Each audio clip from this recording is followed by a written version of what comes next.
If you've been following along, you know we're on video number 4 of a 5-video series that I'm creating for some of my friends online like you who follow me on social media, on YouTube, and subscribe to my channel.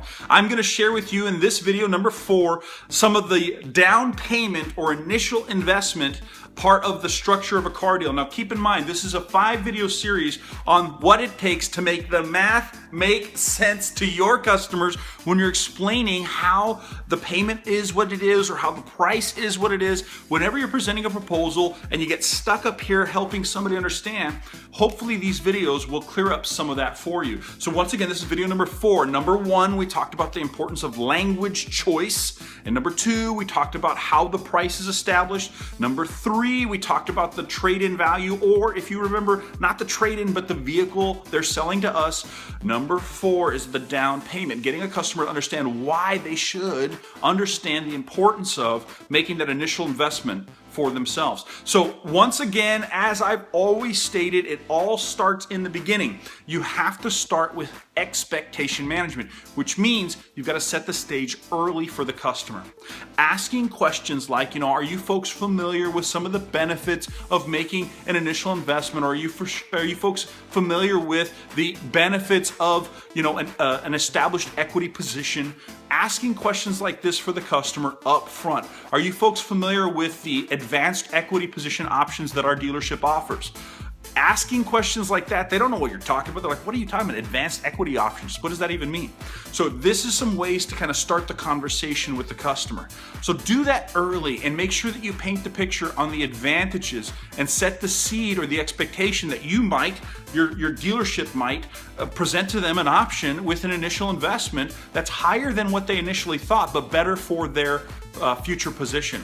And so always give them the benefits of that, which I'm about to share with you now. Now, I'm also going to share with you a way of asking for the initial investment or asking for the money down or asking for the advanced equity position, asking for that without using the words money down at all. And let me share with you what it's called. It's called the Payoff Technique. Now, I call it the Payoff Technique, and it's not really a technique against the customer. I don't want you to ever feel like, I'm trying to show you something you can do to somebody. This is something you do for somebody. The Payoff Technique is really for the customer's benefit. And here is essentially how the Payoff Technique works.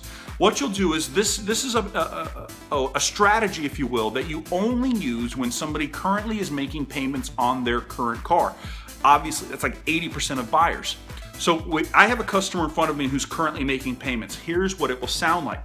I say, well, Mr. Jones, if you don't mind me asking, I know you're making current payments to ABC Bank. So you obviously still have a remaining balance on that vehicle. If I may ask, so I put it in the computer the correct way, have you given much thought to how you're going to handle the balance? Now, most customers have never been asked this question before in their life. They have no idea what you mean when you say, how are you going to handle the balance? Have you given much thought to how you want to take care of the balance?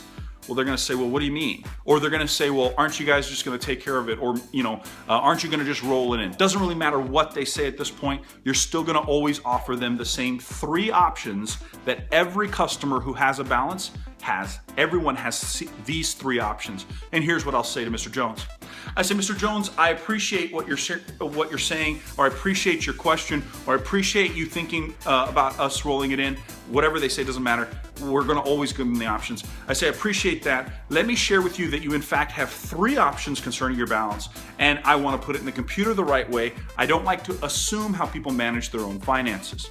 Option number 1, Mr. Jones, is actually something that most people cannot do. It's important to tell them that. Most people cannot do option number 1. It is, however, the best thing to do, and that is simply to write a check for your current balance and pay off the full amount. By writing a check for the full amount and clearing the balance, what you will do, sir, is you will transfer the full equity of your current car to your new car. You will lower your payments dramatically. You will increase your flexibility down the road, and you'll lower your finance charges over the term of the loan. All of these benefits are if you go ahead and just write a check and pay it off. Most people can't do that, but it's the best thing to do. Option number 2, sir, would be to write a check for a portion of your balance. We see customers do even as much as half. By writing a check for a portion of your balance, what you're going to do is transfer some of the equity, again, relative to what you write the check for, you'll transfer some of the equity of your current car towards your new car.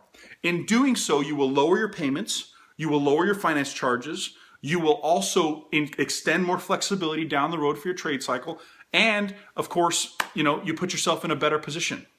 So this is, again, option number 2, to write a check for a portion. Option number 3, sir, is to simply try to roll it in. Important to let them know, try to roll it in. That's if the banks approve it. Unfortunately, that does raise your payments, and a lot of customers want to get low payments. So, sir, what I want to do is put it in the computer the correct way. Would you like to go ahead and write a check for a portion like most of my customers do in order to get lower payments? Or are you comfortable with trying to roll it in and having the higher payments? How would you like me to put it in the computer?